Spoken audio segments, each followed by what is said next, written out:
Sandalwood star ಜೋಡಿ ಹರ್ಷಿಕಾ ಮತ್ತು ಭುವನ್ ಪುಲಕೇಶಿ ನಗರದ ರೆಸ್ಟೋರೆಂಟ್ ಒಂದಕ್ಕೆ ಊಟಕ್ಕೆ ಹೋದಂತಹ ಸಂದರ್ಭದಲ್ಲಿ ನಡೆದಿರ್ತಕ್ಕಂತಹ ಅಹಿತಕರ ಘಟನೆ ಈಗ ಬೆಳಕಿಗೆ ಬಂದಿರತಕ್ಕಂಥದ್ದು. ಹಲವು ದಿನಗಳಾದ್ಮೇಲೆ ಏಪ್ರಿಲ್ 2ಕ್ಕೆ ಈ ಘಟನೆ ನಡೆಯುತ್ತೆ. ಬಟ್ ಈಗ ಸೋಷಿಯಲ್ ಮೀಡಿಯಾದಲ್ಲಿ ಹರ್ಷಿಕಾ ಅಲ್ಲಿ ನಡೆದಂಥ ಘಟನೆ ಬಗ್ಗೆ ಮಾತನಾಡಿದ್ದಾರೆ. ಈಗ ನೇರವಾಗಿ ಮಾತಾಡಕ್ಕೆ ನಮ್ಮ ಜೊತೆ ಇದ್ದಾರೆ. ಹರ್ಷಿಕಾ, ಆಕ್ಚುಲಿ ಪುಲಕೇಶ್ ನಗರಕ್ಕೆ ಊಟಕ್ಕೆ ಹೋಗಿದ್ರಿ, ಸೊ ಬಟ್ ಅಲ್ಲಿ ನಿಮ್ಮ ಮೇಲೆ ಅಟ್ಯಾಕ್ ಮಾಡುವಂತಹ ಘಟನೆ ನಡೀತು ಅನ್ನೋಂಥ ಮಾಹಿತಿ ಇರ್ತಕ್ಕಂಥದ್ದು. ಅದು ಯಾವತ್ತಾಯ್ತು, ಯಾಕಾಯ್ತು ಅನ್ನುವಂಥದ್ದು? ಸರ್, ಅವತ್ತದೇ ನಾವು ರೆಗ್ಯುಲರ್ ಆಗಿ ನಾವು ಊಟಕ್ಕೆ ನಾವು ಸಾಕಷ್ಟು ರೆಸ್ಟೋರೆಂಟ್ಸ್ ನಾವು ಟ್ರೈ ಮಾಡ್ತಾ ಇರ್ತೀವಿ. ಅದರಲ್ಲಿ ನಮಗೆ ಆ ರೆಸ್ಟೋರೆಂಟ್ ಇಷ್ಟ, ಕರಾಮ ಅನ್ನೋ ರೆಸ್ಟೋರೆಂಟ್ಗೆ ನಾವು ಊಟಕ್ಕೆ ಹೋಗ್ತಾ ಇರ್ತೀವಿ. ಸೊ ನಾವು ಅಲ್ಲಿ ಊಟಕ್ಕೆ ಹೋದ್ವಿ. ಊಟ ಮುಗಿಸ್ಕೊಂಡು ವ್ಯಾಲೆ ಪಾರ್ಕಿಂಗ್ ಕೊಟ್ಟಿದ್ವಿ. ವ್ಯಾಲೆ ಪಾರ್ಕಿಂಗ್ ಅವರು ಒಂದಷ್ಟು ಸಮಯ ತಗೊಳ್ತಾರಲ್ಲ, ಸೊ ನಾವು ಅಲ್ಲೇ ನಿಂತಿದ್ವಿ ಸ್ವಲ್ಪ ಹೊತ್ತು. ಅಲ್ಲಿ ನಿಂತಿದ್ವಿ. ಆಮೇಲೆ ವ್ಯಾಲೆ ಗಾಡಿ ತಗೊಂಡು ಬಂದು ಕೊಟ್ಟರು. ಗಾಡಿ ತಗೊಂಡು ಬಂದಿದ ತಕ್ಷಣ ಭುವನ್ ಅವರು ಗಾಡಿ ತಗೊಂಡ್ರು. ಗಾಡಿ ತಗೊಂಡು ಸ್ಟಾರ್ಟ್ ಮಾಡಿದ್ದಾರೆ ಅಷ್ಟೇ. ಗಾಡಿ ತಗೊಂಡು ಸ್ಟಾರ್ಟ್ ಮಾಡಿದ್ದಾರೆ. ಅಷ್ಟೊತ್ತಿಗೆ ದೇಖೆ ಜಾವ್ ಅಂತ ಒಬ್ಬ ಪಾಸ್ ಮಾಡ್ಕೊಂಡು ಹೋದ. ಅಷ್ಟೊತ್ತಿಗೆ ಇವ್ರು ಹೇಳಿದ್ರು, ಅಲ್ಲಪ್ಪ ನೋಡ್ಕೊಂಡು ಹೋಗ್ತೀನಿ, ಫಸ್ಟ್ ನೀವು ಸೈಡ್ ಬಿಡಿ, ನೋಡ್ಕೊಂಡು ಹೋಗ್ತೀನಿ. ಆಜಾತೆ ಕನ್ನಡಕ್ಕೆ ಲೋಗ್ ಅಂತ ಶುರು ಮಾಡಿ. ರಮೇಶ್ ಸರ್ಕಾರ್ ಫೋಟೋ ಸ್ಟುಡಿಯೋ ಬಿಸ್ನೆಸ್ ನಿಂದ ವರ್ಷಕ್ಕೆ 2 ಕೋಟಿ ಟರ್ನ್ ಓವರ್ ಮಾಡ್ತಿದ್ದಾರೆ. ನೀವು ಕೂಡ ಅವರಿಂದ ಕಲಿಬೇಕಾ? ಅವ್ರ ಜೊತೆ ವಿಡಿಯೋ ಕಾಲ್ ನಲ್ಲಿ ಮಾತಾಡಬೇಕಾ? ಈಗಲೇ ಫ್ರೀಡಮ್ ಆಪ್ ಡೌನ್ಲೋಡ್ ಮಾಡಿ.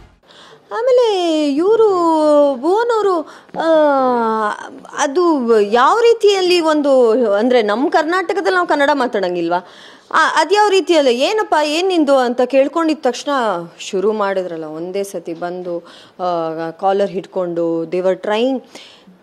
ನಮಗೆ ನಾವು ಹೆಣ್ಮಕ್ಳಿದ್ವಿ ಗಾಡಿಯಲ್ಲಿ, ನಮಗೆ ಏನಾಗ್ತಾ ಇದೆ ಅನ್ನೋ ಒಂದು ಶಾಕ್ ಆಯಿತಾ. ಸ್ವಲ್ಪ ಹೊತ್ತಿಗೆ ಭುವನ್ ಅವ್ರು ಹೇಳಿದ್ರು, ನನಗೇನೋ ಚೈನ್ ಜಾರ್ದಂಗೆ ಆಗ್ತಾಯಿದೆ, ಒಂದು ಇಟ್ಕೊಳ್ಳಿ ಅಂತ. ನೋಡಿದ್ರೆ ಚೈನ್ ಕಟ್ಟಾಗಿದೆ, ನನ್ನ ಹತ್ರ ಇದೆ, ನಾನು ತೋರಿಸ್ತೀನಿ ಅದನ್ನು, ಕಟ್ಟಾಗಿದೆ. ಸೊ ಹಿ ವಾಸ್ ಲೈಕ್ ಇದು ಅಂತ. ನಮಗೆ ಆ ಶಾಕಲ್ಲಿ ನಮ್ಗೆ ಗೊತ್ತಾಗ್ತಾ ಇರಲಿಲ್ಲ, ಚೈನ್ ಎಲ್ಲ ಇವರು ಕದಿಯಕ್ಕೆ ಬರ್ತಾ ಇದ್ದಾರೆ ಇದು ಅಂತ ಹೇಳಿ. ಮತ್ತೆ ಕನ್ನಡಕ್ಕೆ ಲೋಗ್ ಆಜಾತೆ ಇದು ಅಂತ ಶುರು ಮಾಡಿದ್ರು. ಆಮೇಲೆ ಇನ್ನೊಂದಷ್ಟು ಜನ ಬಂದ್ಬಿಟ್ಟು ಅದನ್ನು ಸಮಾಧಾನ ಮಾಡೋಕ್ಕೆ, ಇಲ್ಲ ನೀವೇನೋ ಹೇಳಿದ್ರಂತೆ. ಅಲ್ಲಿ ಯಾರಿಗಪ್ಪ ನಾವು ಹೇಳೋದು, ನಾವು ಹೆಣ್ಮಕ್ಳಿದ್ದೀವಿ, ಯಾರಿಗೆ ಹೇಳೋದು, ಏನು ಹೇಳೋದು ಅಂತ ಹೇಳ್ಕೊಂಡು. ಸೊ ಇಟ್ ವಾಸ್ ಆಲ್ ಅಂದರೆ ಪ್ಲ್ಯಾನ್ಡ್ ದರೋಡೆ ಅಂತಾರಲ್ಲ ಆ ಥರ. ಅಂದರೆ ಪ್ಲ್ಯಾನ್ ಮಾಡಿ ಇವರು ವ್ಯಾಲ್ಯೂಬಲ್ಸ್ ಏನೇನಿದೆ ಅದನ್ನು ದರೋಡೆ ಮಾಡಿ ತಗೊಂಡು ಅದನ್ನು ಗೊತ್ತಾಗದೇ ಇರೋಂಗೆ ಒಂದು ಗುಂಪಲ್ಲಿ ನೀವು ಅಷ್ಟು ಜನರು ನೋಡ್ತಾ ಇರ್ತೀರ, ಏನಾಗ್ತಿದೆ ಅಂತ ಹೇಳೋಕ್ಕಾಗಲ್ಲ ಸಮಯದಲ್ಲಿ ತಗೊಂಡು ಹೋಗ್ಬಿಡೋದು. ನಾವು ಅವಾಗ ಅಂದ್ಕೊಂಡ್ವಿ ನಮಗೇನೆ ಈ ಥರ ಆಗ್ತಾ ಇದೆ ಅಂದಾಗ ಪಾಪ ಸಾಮಾನ್ಯ ಜನರು ಕೂಲಿ ಕೆಲಸ ಮಾಡ್ತಾ ಇರ್ತಾರೆ, ತುಂಬ ಬಡತನದಲ್ಲಿರ್ತಾರೆ. ಅವರಿಗೆ ನಮಗೇನೆ ನೋಡಿ, ನಮಗೇನೆ ನಾವು ಯೋಚನೆ ಮಾಡ್ತಾ ಇದ್ವಿ, ನಾವು ಹೆಂಗೆ ಭುವನ್ ಅವರು ಹೆಣ್ಮಕ್ಳನ್ನ ಕರ್ಕೊಂಡು ನಾನು ಹೆಂಗೆ ಪೊಲೀಸ್ ಸ್ಟೇಷನ್ಗೆ ಹೋಗಲಿ ಬೇಡ ಅನ್ನೋ ರೀತಿಯಲ್ಲಿ. ಸೊ ಈ ತರ ನಾವೇ ಯೋಚನೆ ಮಾಡ್ಬೇಕಾದ್ರೆ ಅವ್ರಿಗೆ ಹೇಗೆ ಅನ್ಸಿರ್ಬೇಡ ಆ ತರದ ಹರ್ಷಿಕಾ. ಈಗ ಅವತ್ತು ಗಾಡಿಲಿ ನೀವು ಎಷ್ಟು ಜನ ಇದ್ರಿ, ಎಷ್ಟೊತ್ತಿಗೆ ಘಟನೆ ಆಗಿರುವಂತದ್ದು, ಮತ್ತೆ ಅಲ್ಲಿ ಬಂದಂತವ್ರು ಯಾರು ಏನು ಅನ್ನೋಂಥದ್ರ ಬಗ್ಗೆ ನಿಮ್ಗೆ ಏನಾದ್ರು ಮಾಹಿತಿ ಇತ್ತ? ಅವರು ಜೊತೆಗಿದ್ದಂಥವ್ರು ಏನಾದ್ರು ಹೇಳಿದ್ರ ಹೇಗೆ ಅಂತ? ನಾವು ಅಲ್ಲಿ ನೀವು ವಿಡಿಯೋದಲ್ಲಿ ನೋಡ್ಬೋದು ಸರ್, ನಾವು ಕೇಳಿದೀವಿ ಯಾರು ಇವರು ನಿಮ್ಗೆ ಗೊತ್ತಾ ಅಂದ್ರೆ ಯಾರು ಗೊತ್ತಿಲ್ಲ ಸರ್, ನಿಮ್ಮ ಥರನೇ ಊಟ ಮಾಡಕ್ ಬಂದಿರೋರು, ಅವರು ನಿಮ್ಮ ಥರನೇ ಊಟ ಮಾಡಕ್ ಬಂದಿರೋರು ಅಂದ್ರು. ನಮಗೆ ನಿಜವಾಗ್ಲೂ ನಾನು ಇವಾಗಲೂ ಹೇಳ್ತಿದ್ದೀನಲ್ಲ, ಅಲ್ಲಿರೋರು ಯಾರು ಅಂತಲೂ ನಮಗೆ ಗೊತ್ತಿಲ್ಲ, ಅವ್ರು ಏನಕ್ಕೆ ಬಂದರು ಅಂತ. ಇವಾಗ ನಮಗೆ ಏನಕ್ಕೆ ಬಂದರು ಅಂತ ನಮ್ಗೆ ಯಾವಾಗ ನಮ್ಮ ಚೈನ್ ಎಲ್ಲ ಸ್ನ್ಯಾಚ್ ಮಾಡೋಕ್ಕೆ ಶುರು ಮಾಡೋರು ಅವಾಗ ಗೊತ್ತಾಯ್ತು ಇವರು ಕಳ್ತನ ಮಾಡೋಕ್ಕೆ ಬಂದಿರು, ಕಳ್ಳರು, ಪ್ಲ್ಯಾನ್ ಮಾಡೋರು ಕಳ್ಳರು ಅಂತ. ಸೊ ಆ ಗುಂಪಲ್ಲಿ ಒಂದಷ್ಟು ಕಳ್ಳರು ಸೇರಿಕೊಂಡು ಗುಂಪಲ್ಲಿ ಕದ್ದುಬಿಟ್ಟು ಆಮೇಲೆ ಹೋಗ್ಬಿಡೋದು. ಆಮೇಲೆ ಯಾರಿಗೂ ಏನು ಗೊತ್ತೇ ಆಗಲ್ಲ. ಆಮೇಲೆ ಇವ್ರು ಪಾಪ ಎಲ್ಲ ಮುಗಿಸಿ ಮನೆಗೆ ಹೋಗಿ ನೋಡಿದ್ರೆ ಕೈಯಲ್ಲಿ ಬಳೆ ಇಲ್ಲ, ಕತ್ತಲ್ಲಿ ಚೈನ್ ಇಲ್ಲ ಅನ್ನೋ ರೀತಿಯಲ್ಲಿ. ಸೊ ಈ ದೌರ್ಜನ್ಯ ನಡೀತಾ ಇರೋದು. ಸೊ ನಮಗೆ ಆ ಸಮಯದಲ್ಲಿ ನಮ್ಮ ಫ್ಯಾಮ್ಲಿ ಎಲ್ಲ ಇದ್ದರು ನಮ್ಮ ಗಾಡಿಯಲ್ಲಿ. ಸೊ ನಮಗೆ ನನ್ನ ತಂಗಿ ವಿಡಿಯೋ ಮಾಡ್ತಿದ್ದಾರೆ ಅಂತಲೂ ನನಗೆ ಗೊತ್ತಿಲ್ಲ. ನಾವು ಆ ಶಾಕಲ್ಲಿ ನಾನು ಮಾತಾಡ್ತಾ ಇದ್ದೀನಿ ಅವ್ರ ಹತ್ರ, ನೋಡಿ ಸರ್ ಚೈನ್ ಕಟ್ ಮಾಡಿದ್ದಾರೆ, ಚೈನ್ ಕಳ್ತನ ಮಾಡೋಕ್ಕೆ. ಅವ್ರು ಏನಿಲ್ಲ ಹೋಗಿ ಮೇಡಮ್ ಅಂತ ಕಳಿಸ್ಬಿಟ್ರು. ಸೊ ನಮ್ಗೆ ಅವರೇ ಸಮಾಧಾನ ಮಾಡಿ ಕಳಿಸ್ಬಿಟ್ರು ನಮ್ಮನ್ನು. ಆಮೇಲೆ ನಾವು ಯೋಚನೆ ಮಾಡಿದ್ವಿ ಸ್ವಲ್ಪ ಹೊತ್ತು ಕಂಪ್ಲೇಂಟ್ ಕೊಡೋದಾ ಏನು ಮಾಡೋದು. ಆಮೇಲೆ ಭುವನ್ ಅವ್ರು ಹೆಣ್ಮಕ್ಳಿದ್ದೀರಾ, ಅಷ್ಟೊತ್ತಿಗೆ ಒಂದು ಗಾಡಿ ಕಾಣಿಸ್ತು ಮುಂದೆ, ಪೆಟ್ರೋಲ್ ಗಾಡಿ ಇತ್ತು. ಅಲ್ಲಿ SI ಇದ್ರು, ಅವರು ಜ್ಯೂಸ್ ಕುಡಿಯೋಕ್ಕೇನೋ ಬಂದಿದ್ರು. ಅಷ್ಟೊತ್ತಿಗೆ ಭುವನ್ ಅವ್ರು ಹೋಗಿ ಅವ್ರನ್ನ ಕೇಳಿದ್ರು, ಸರ್ ಈ ಥರ ಪ್ರಾಬ್ಲಮ್ ಆಗಿದೆ, ನೀವು ಒಂದ್ಸತಿ ಬನ್ನಿ, ಅಲ್ಲಿ ಆ ಜನರನ್ನ ಕೇಳಿದ್ರೆ ಅವ್ರು ಯಾರು ಅಂತ ಹೇಳ್ತಾರೆ ನಿಮಗೆ, ಬನ್ನಿ ಅಂತ. ಅಷ್ಟೊತ್ತಿಗೆ ಅವರು ASI ಬಂದ್ಬಿಟ್ಟು ಸರ್ ಈ ಲಿಮಿಟ್ಸಿಗೆ ಬರಲ್ಲ, ನೀವು ಅಲ್ಲಿ ಹೋಗಬೇಕು ಹಾಗೇನೋ ಹೇಳಿದ್ರಂತೆ. ಅಷ್ಟೊತ್ತಿಗೆ ಭುವನ್ ಅವರು ಏನು ಇದು ಮಾಡೋಕ್ಕೆ ಹೋಗಿಲ್ಲ. ಮತ್ತು ನಾವು ಆ್ಯಕ್ಚುಲಿ ಜನ ಹೆಂಗೆ ಸ್ಪ್ರೆಡ್ ಆಗಿದ್ದಂದರೆ, ನಮಗೆ ಗೊತ್ತಿರೋರು ಇನ್ಸ್ಪೆಕ್ಟ್ರು, ನಮ್ಮ ಇಲ್ಲಿ RR ನಗರ ಇನ್ಸ್ಪೆಕ್ಟ್ರ್, ಅವ್ರಿಗೆ ಫೋನ್ ಮಾಡಿದ್ವಿ. ಅವರು ಅಷ್ಟೊತ್ತಿಗೆ ಎಲ್ಲಿ ಮೇಡಮ್ ಎಲ್ಲಿದ್ದೀರಾ ಏನಾಯಿತು ಅಂತ. ಆ ಸಮಯಕ್ಕೆ ಅವರೆಲ್ಲ ಚದ್ರ ಆದ್ರು, ಗೊತ್ತಾಯ್ತು ಅವರಿಗೆ ಇವರು ಪೊಲೀಸಿಗೆ ಫೋನ್ ಮಾಡ್ತಿದ್ದಾರೆ ಅಂತ. ಅಷ್ಟೊತ್ತಿಗೆ ಅವರೆಲ್ಲ ಸ್ವಲ್ಪ ಚದ್ರ ಆದ್ರು. ಈಗ ಅಲ್ಲಿ ಘಟನೆ ನಡೆದಂತ ಸ್ಥಳದಲ್ಲಿ CC ಕ್ಯಾಮ್ರಾ ಏನಾರು ಇತ್ತು, ಅದನ್ನ ನೀವು ಫುಟೇಜ್ನ ಕಲೆಕ್ಟ್ ಮಾಡುವಂತ ಪ್ರಯತ್ನ ಆಯ್ತಾ? ಮತ್ತೆ ಈಗ ಏಪ್ರಿಲ್ 2ಕ್ಕೆ ಆಯ್ತು, ಇಷ್ಟು ದಿನ ಯಾಕೆ ಡಿಲೇ ಮಾಡಿರೋಂಥದ್ದು? ಸೊ ನಿಮ್ಮ ಮತ್ತೆ ಅವ್ರ ಮಧ್ಯೆ ಏನಾದ್ರು ಬೇರೆ ಮಾತುಕತೆ ಏನಾದ್ರು ನಡೀತಾ ಅನ್ನೋಂಥದ್ದು? ಸರ್ ಅದೇ ನಾನು ಹೇಳ್ತಿರೋದು, ಇದೆಲ್ಲ ನಡೆದಿರೋದು ಫ್ರಾಕ್ಷನ್ ಆಫ್ ಒಂದು, ನನ್ನ ಪ್ರಕಾರ 3 ನಿಮಿಷ 4 ನಿಮಿಷ ಸಮಯದಲ್ಲಿ. ಏನು ಮಾತುಕತೆ ನಡೆಯೋಕ್ಕೆ ಅಲ್ಲಿ ಅವಕಾಶ ಇಲ್ಲ. ನಾವಲ್ಲಿ ಹೋದ್ವಿ, ಗಾಡಿ ಸ್ಟಾರ್ಟ್ ಮಾಡಿ ಅಷ್ಟೊತ್ತಿಗೆ ಇವರು ಏನೋ ಹೇಳ್ದ. ಅಷ್ಟೊತ್ತಿಗೆ ಭುವನ್ ಅವರು ಅಲ್ಲಪ್ಪ ಗಾಡಿನೇ ತೆಗ್ದಿಲ್ವಲ್ಲ, ಗಾಡಿ ತೆಗಿಯೋವರೆಗೂ ವೇಟ್ ಮಾಡು, ನೀನ್ ಸೈಡ್ಗೆ ಹೋಗು, ಗಾಡಿ ತೆಗ್ದೆ ಆ ಜೊತೆ ಕನ್ನಡಕೆಯಲ್ಲಿ ಹೋಗು ಅಂತ ಹೇಳ್ಕೊಂಡು ಬಂದಿದ್ದೆ. ಅವನು ಒಂದೇ ಸತಿ ಹಲ್ಲೆ ಮಾಡಕ್ ಬಂದಿದ್ದೇನೆ.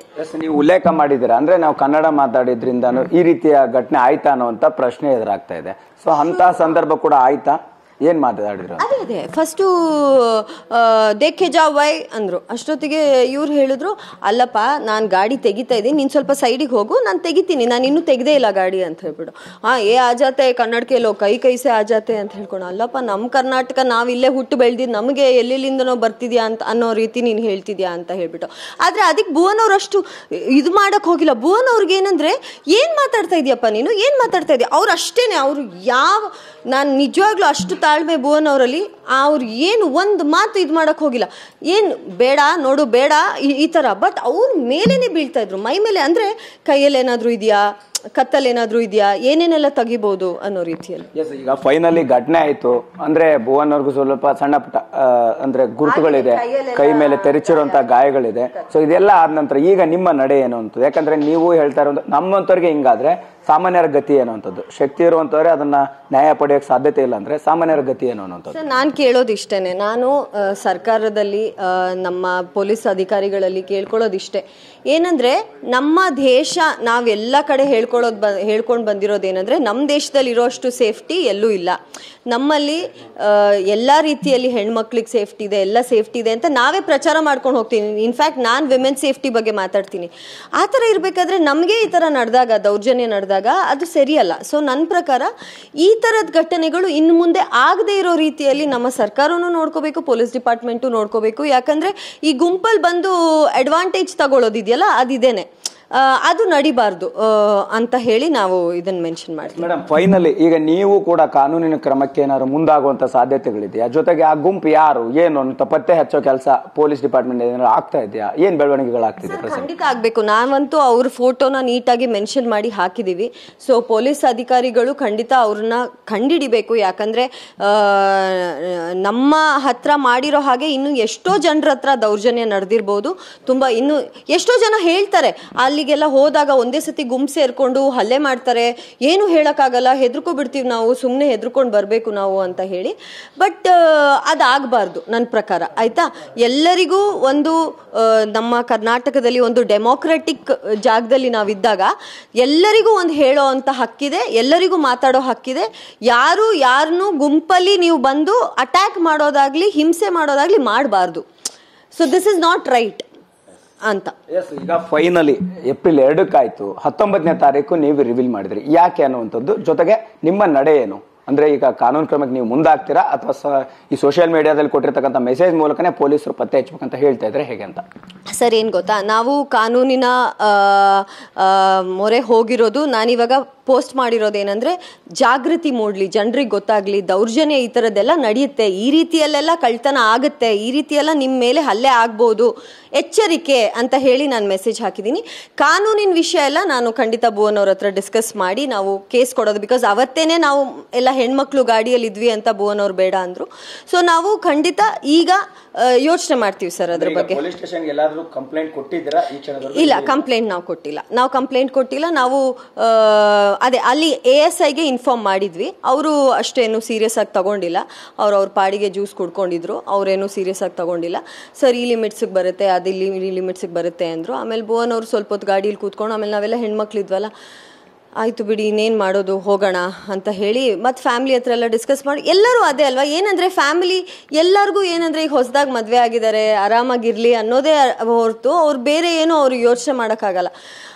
ಇಲ್ಲ ನೀವು ಕೇಸ್ ಕೊಡಿ ಅವ್ರಿಗೆ ಇದು ಮಾಡಬೇಕು ಅಂತೆಲ್ಲ. ಸೊ ಹಾಗಾಗಿ ನಾವು ಬಟ್ ಖಂಡಿತ ನಾವು ಒಂದು ಡಿಸಿಷನ್ಗೆ ಬರ್ತೀವಿ ಸರ್. ಏನು ಮಾಡಬೇಕು. Thank you.